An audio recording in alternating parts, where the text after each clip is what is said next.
Hi friend, welcome to daily blog उभरता Bharat channel. मैं हूं आपकी होस्ट रूबी ठाकुर। दोस्तों, आप मेरे चैनल को लाइक सब्सक्राइब जरूर करें। तो आज बड़ा सेंसिटिव संवेदनशील विषय है जिस पर मैं बात करना चाहूंगी। हो सकता है कोई मेरे व्यूअर को अच्छा भी लगे, किसी को बुरा भी लगे, लेकिन मेरा मकसद नहीं है किसी को ठेस पहुंचाने का। मैं जानना चाहती हूं कि ये क्या है, उसके बारे में, कि ये जो जागरूक पब्लिक को करने का, कि इसमें क्या सच्चाई है। तो दोस्तों, ये है, मुस्लिम सिर्फ मुस्लिम को अपना भाई मानते हैं या सभी धर्मों को सौहार्दपूर्ण तरीके से किसी धर्म विशेष के लिए नकारात्मक छवि बनाने का मेरा नहीं है।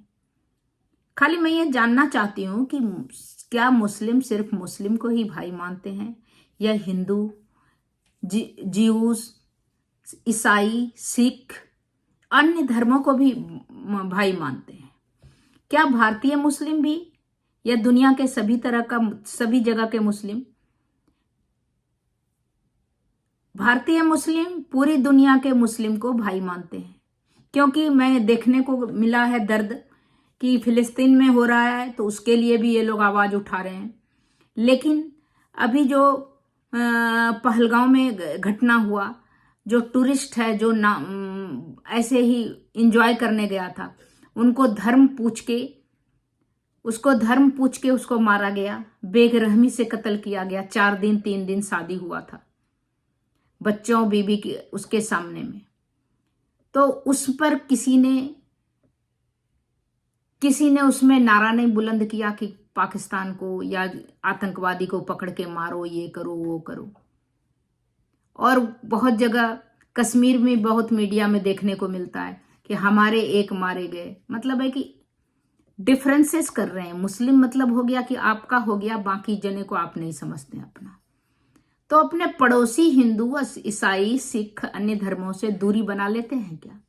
यह सवाल वाजिब है कि सिर्फ एक गलतफहमी है या आज हम इसी पर बात करेंगे, बिना पक्षपात, बिना नफरत, सिर्फ सच्चाई के साथ।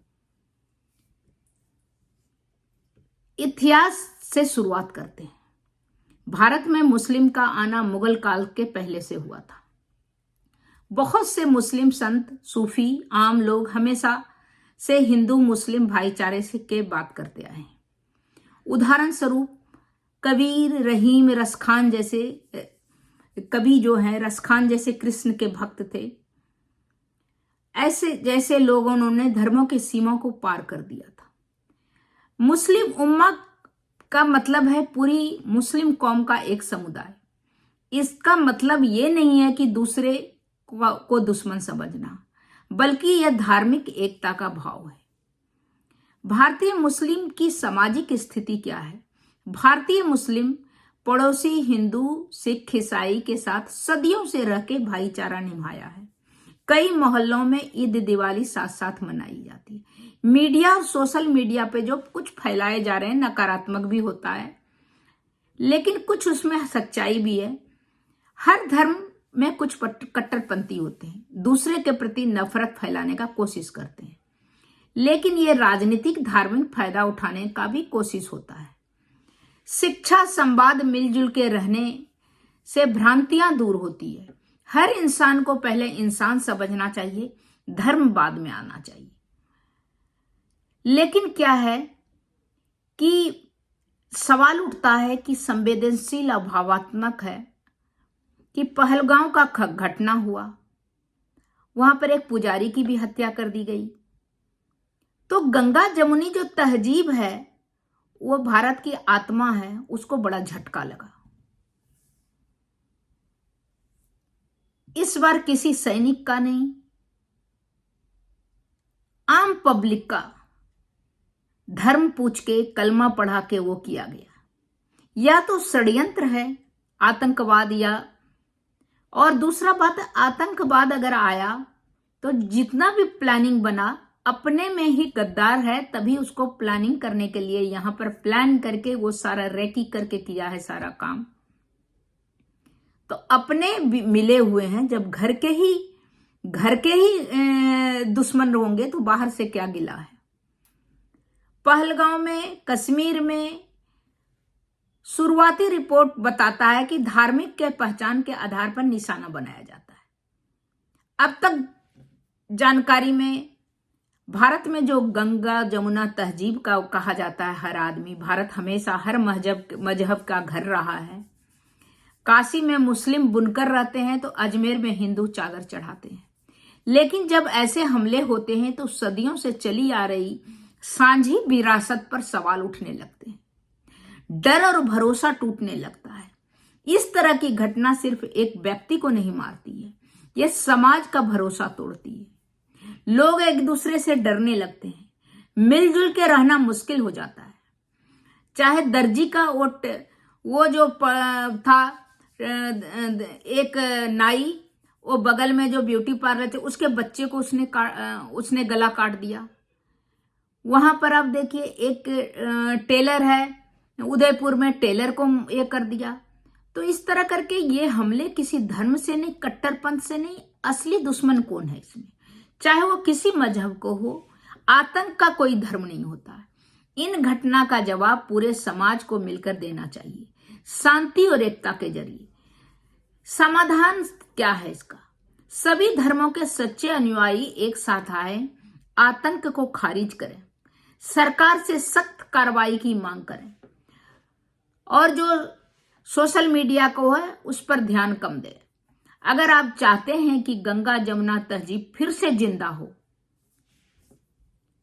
तो जो है इस तरह का जो आपका दर्द, गुस्सा, पहलगांव में जो 26-28 टूरिस्ट को धर्म पूछ के हत्या किया गया, कश्मीर की जिस धरती को स्वर्ग कहा जाता है, वहां अब धरती पर नर्क उतर आया है। पहलगांव में जो 26 से ज्यादा टूरिस्ट सिर्फ इसलिए मारे गए क्योंकि वो हिंदू थे, धर्म पूछ के कलमा नहीं पढ़ पाया, उसके लिए कत्ल। और अफसोस की बात है कि वहां के मुस्लिम जो दशक से भारत की सहविष्णुता का हिस्सा रहे हैं, आज खामोश है, और ये गंगा जमुना तहजीब का अंत हो रहा है। 26-28 टूरिस्ट जिसमें ज्यादातर हिंदू थे, आतंकी संगठन ने निशाना बनाया। पहचान पत्र, गोत्र, नाम, धर्म पूछ के गोली मारी। टारगेट किलिंग का यह सिलसिला अब टूरिज्म को भी नहीं छोड़ रहा है। स्थानीय मुस्लिम कुछ जवाब नहीं दे रहा, चुप है, कुछ इक्का दुक्का ही जवाब दे रहा है। कश्मीर के कई मुस्लिम नेता, एक्टिविस्ट, आम पब्लिक पहले बोलते थे, अब चुप हैं। एक का जो हुआ वो बोलते हैं कि हमारा एक मारा गया, मतलब कि बाकी को कोई समझता नहीं है। क्या उन्हें डर है कि वो सहमति में है, या राजनीति और मजहब का दबाव है? क्या इंसानियत के लिए आवाज उठाना अब जुर्म हो गया है क्या? गंगा जमुना तहजीब का मतलब क्या है? हिंदू मुस्लिम एक साथ त्योहार मनाते थे, शादी ब्याह में एक दूसरे को बुलाते थे, शरणार्थी को पनाह मिलती थी, धर्म के नाम पर नफरत नहीं था। अब वही तहजीब मरती जा रही है। आतंकवाद का असली चेहरा उजागर करें। आतंक का कोई धर्म नहीं होता, लेकिन जब किसी एक धर्म को चुनकर निशाना बनाया जाता है तो जिहाद नहीं, हेट क्राइम कहते हैं इसको। सरकार को कड़ी कार्रवाई करने की चाहिए।